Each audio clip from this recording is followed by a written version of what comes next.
Hey guys, I'm the Coaster Keat, and today I'm gonna make the video that will probably make the most of you hate me that have ever hated me. I'm gonna go ahead and try and review Frozen 2. Now, why why would I review a movie out of the blue? Well, one, because as you all know, the only thing consistent about my content is how inconsistent my content is. And two, because I was actually one of those kids that grew up with Frozen, which I know, that's such a weird thought, but yes. I remember Frozen coming out when I was in middle school, and I went and I saw it with my best friend at the time, and when we got out of that movie, we were singing the songs, and then the next day I went over to my other friend's house and we pulled up the YouTube videos for the songs, and we were singing the songs and learning the songs, and I really took them to heart. Those things like, Let It Go. I literally memorized that song to the point where I would use it to time things because I knew the duration of the song and I could sing it at the right tempo.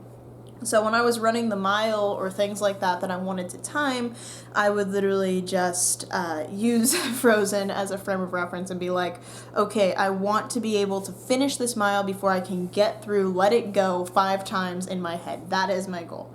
And yes, I suck at running the mile. Thanks for noticing. Anyways, Frozen was a movie that came at a time in my life where it was very relevant because I was the kind of nerdy kid, and I was in a middle school it was very pro nerdy kids. What it wasn't pro was like kind of weirder kids, and I was also definitely a weirder kid. And it required for me a lot of work to stay with the smart kids at my middle school. I was constantly just nose to the grindstone. Whenever I got home, I did my homework. I was like the best scholar you've ever seen. Extremely studious. I tried very, very hard in middle school. But all of this is to say that when Frozen came out and there was Let It Go, I remember the words were something like, "That perfect girl is gone." Those were the words that resonated the most with me because for a lot of my time in middle school, I felt like I kind of needed to be the perfect person. I needed perfect grades. I needed to do what my parents told me. Very much wanted to be the perfectionist, but I didn't have a rebellious phase in middle school, which is kind of interesting. I was very controlled, and I feel like my mind kind of used Frozen to kind of have that mini rebellious phase, and just had that little rebellious phase, and that like maybe it's okay not to be perfect. Still ended up getting perfect grades. Maybe it's okay to do this or that, and I really just embodied the song and everything, and it was my song, it was my thing, and I hated Anna. She just was not my self-insert. My self-insert was Elsa, and also the fact that she had superpowers. If you've seen this channel, I really love superpowers, so that really was so cool to me, and yeah.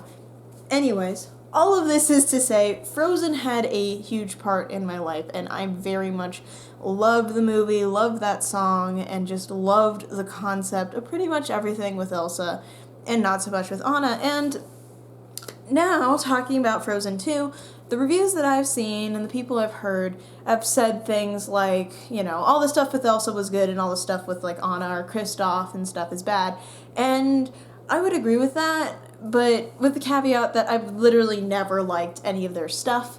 That's just not the kind of person I am. I'm not the kind of person that believes in like love at first sight or being the dumb character who will literally just go and be like, "Oh, you love me," and then just, go off.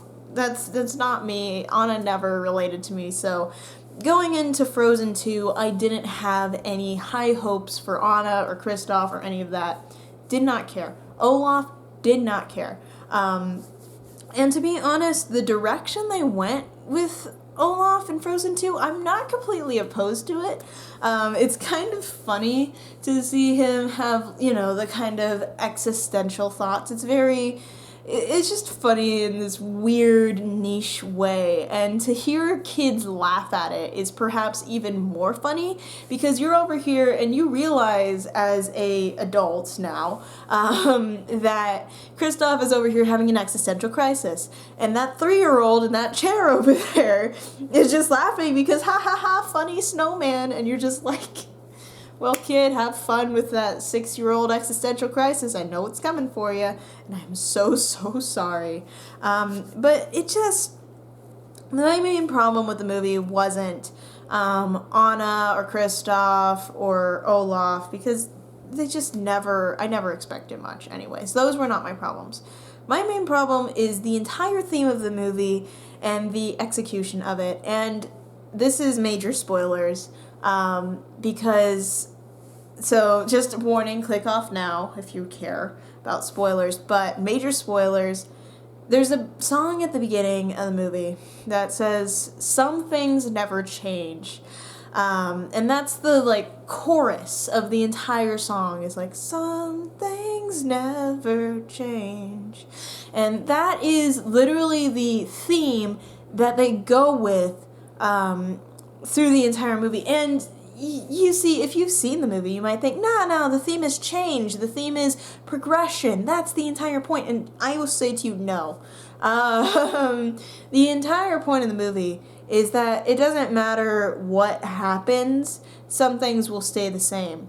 And to me, this theme is garbage. And this is because I'm a cynical jerk and a complete Scrooge, but I just cannot and will not and do not like the idea of kids being taught that things don't change.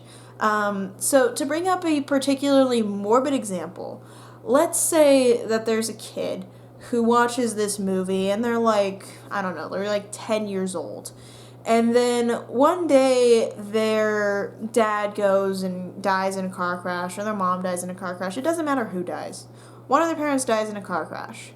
And they come back and home from school, and they just think that things never change. And because Disney has reinforced this message, it's going to hit that much harder. To me, and I know it's completely cynical, I think that kids should learn that there is, like, bad stuff that happens and you have to deal with it. In fact, that's one of the things Disney does the best, is teaching you that there's bad stuff and you deal with it. Why do you think parents constantly die in these movies?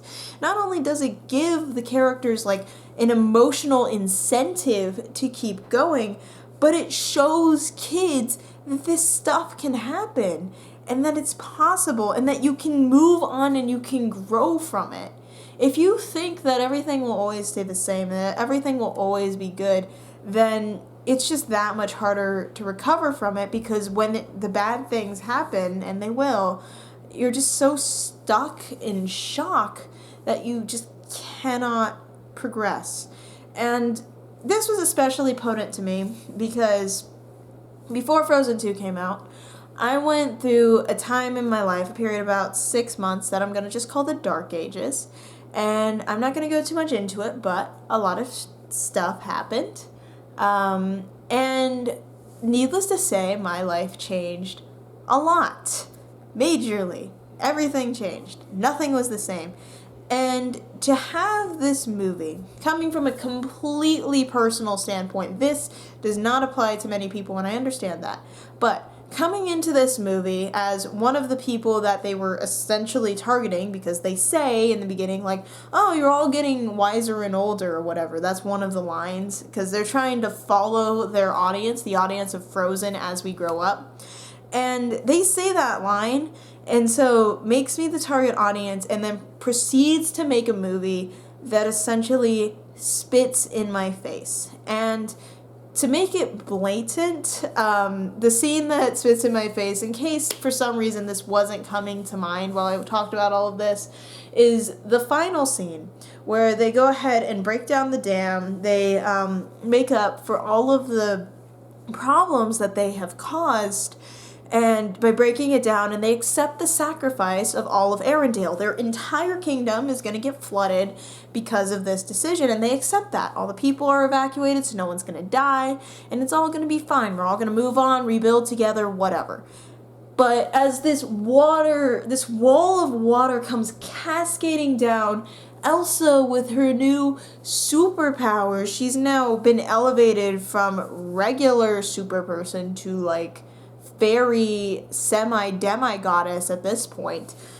She goes ahead, comes over on her gallant steed, and just freezes the giant wall of water. And it just goes back, and Arendelle's saved, and it's all great. And it's like, what? I can't. It wasn't even a person. So they, for a second, tease at this idea that, you know, Elsa and Olaf are gonna die. And you know, because it's a Disney movie, that they're not. Like, this is blatantly obvious. We all know it. It's not gonna happen. And so, yeah, they don't die.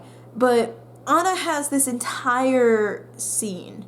And it's the first song that Disney's ever made dealing with depression, which I thought was a bold move. And she goes ahead and she sings about how things are never going to be the same, essentially. And that you have to just take the next right step. That's what Anna sings about when Elsa and Olaf are gone. And then through her actions, again, everything ends up being the same. Arendelle isn't destroyed. Elsa comes back, Olaf comes back, everything is absolutely fine, and yes, at the end of the movie, Elsa has to reign over the the magical kingdom, that's based off of the native tribe, which is respectable. They go ahead and they have the native tribe, and that's cool, and then they go ahead and they have the rest of the people in Arendelle, who are now ruled over by Anna. And they essentially make it so that the big change is the fact that now Elsa is ruling this kingdom while Anna is ruling this kingdom. But hey, they still have charades on Saturday night, so everything's really not that different after all, is it? And I've talked to people in water polo about this, because this ending angered me a lot. It really pissed me off, and that's why I'm making a video about it. It made me mad. But people in water polo were fine with it, and the reason they were fine with it is those people have sisters and siblings, and to them, that separation, that when you have your sister go on to college or whatever, that separation was more real to them, and that was extremely emotional for them. I even had someone, when I said, like, man, I've just got a major problem with this movie, what they said is, oh, you mean the fact that they separated Elsa and Anna because they were so much better together? And I'm like, no, that's not the main problem. The main problem is they didn't follow through. But it's just, I can see that. I can understand it. I don't have siblings, so I can't directly put myself in your shoes, but I can get the gist of how that could be emotional. But I still don't understand why they couldn't have destroyed Arendelle. I just don't. 1,000,000% don't understand it. They could have easily rebuilt it. It could have been this nice growing experience. It would have been fine. They could have done that, but they didn't. Because they just... I honestly don't 100% understand why they didn't destroy Arendelle. It should have been destroyed, because then kids would learn that typical message of you need to, be able to rebuild. You need to be able to pick yourself back up off the floor. And it would make it so that at least that song that Anna sings, her little depression song, at least it would have some meaning. Because my biggest issue with all of this is that you put into this film a depression song, a song that's definitely trying to deal and to address people with depression, and that's great, that's valiant. I really respect it. But I don't respect it when you spit in the face of those people with depression. And when you essentially say, hey, if you're depressed because, something happened that's irreplaceable or, not fixable, then screw you, because we're Disney. We have magic and everything's fixable, so screw you. Because it's just to the point where it's like, there are some things in this world that don't stay the same, and there are things that change, and you cannot make a film whose main premise is change and then proceed to tease a ton of changes, a ton of huge changes, of which you could have taken any of them. Here's one. You could have killed Olaf. You could have killed Elsa. You wouldn't kill Elsa, but you could have killed Elsa. You could have also made Elsa ascend to be some sort of fairy thing and never be able to talk to Anna again, because it's truly her responsibility to be like this big spirit that, pull Captain Marvel here, She can't be around all the time because there's bigger fish to fry and more places to save. That would have been fine, because now Anna actually isn't able to just communicate with her at regular intervals. Fine, you could have done that. And you could have just destroyed Arendelle. It's not that hard. Just destroy the city. It was right there. You had this giant wave. It would have been reconciliation for all the bad deeds that were done. It would have been a beautiful finale. You can just imagine the beauty of just it all being washed away, and how cool the CGI would make that. You could make it essentially Atlantis. That could be really cool. There's just a million really cool things you could have done with that, or just changed just a little bit. And then at least you wouldn't have the same people in the same places doing pretty much the same things. That's what gets me. And I will fully admit that I am a cynical person, and that because of the Dark Ages, I selfishly want movies that will actually have things change and have characters deal with it. Things like The Lion King now, it's like, okay, yeah, that's really respectable. Remember how The Lion King killed off Mufasa in the middle of the movie? That was bold. Wish this movie had done that, but they didn't. And for me, it was just kind of a punch in the face, because not only did you try to deal with depression and you just failed, in my opinion, you just kind of spat in people's faces, but you tried to say you're for an older audience, and then you didn't give us the message for an older audience. Lion King was intended for kids, fully, I'm pretty sure. And that film was able to do it, so why weren't you? If we're all getting a little older, then shouldn't we be able to take something a bit more serious? And I know you're Disney when you create Frozen 2, and you don't want to isolate the kids, because ultimately Disney is kids' movies. But this one just hurt, because you've proved time and time again that you can do these things. And you put the meaningful songs in there, and the songs that I can tell you that most kids would not understand the Suicide song. I hope they don't. And you're putting that in there, so you're proving you can go dark places, and then you just don't follow through on the actual loss that's happening, and that just bothers me a lot. And yeah, so it bothered me enough to make an entire video about it. And again, I understand if you like the movie or whatever, if you like the songs. Admittedly, I can hum all the songs, but none of them. I put some effort into memorizing Into the Unknown, so I have that one down okay, but none of them are going to be used to time my laps as I swim across the pool. They're not that catchy. They're not that meaningful to me personally. And overall, the film was pretty, I guess, but I cannot excuse, personally, the whole ethical thing that they did. And if you can, then great for you. If you're not as cynical for me as I am so happy for you. it's nice to not look at everything with this kind of negative tint and be like, man, I wish that character died because I'm an evil person. But yeah, if you like the film, good on you. But I don't. I never will. And that's all I have to say about it. Anyways, I'm the Coaster Keat, and no matter what your opinions are, go ahead and write them down in the comments below, and I will respect them because we've got a nice tight-knit community, and I would really like to hear everyone's opinions on this and have a nice little discussion in the comments. I think that would be nice. If you like this video, go ahead and like it.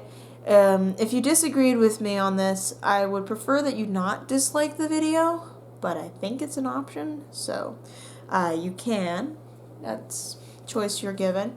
And if you want to see more of this for whatever reason, if you agree with me or you don't agree with me or you just think the points I bring up are interesting, you can always go ahead and subscribe and we'll see what we can do. But anyways, I hope that you all have a wonderful rest of your evening, and I hope that you guys soar high and enjoy your ride of life.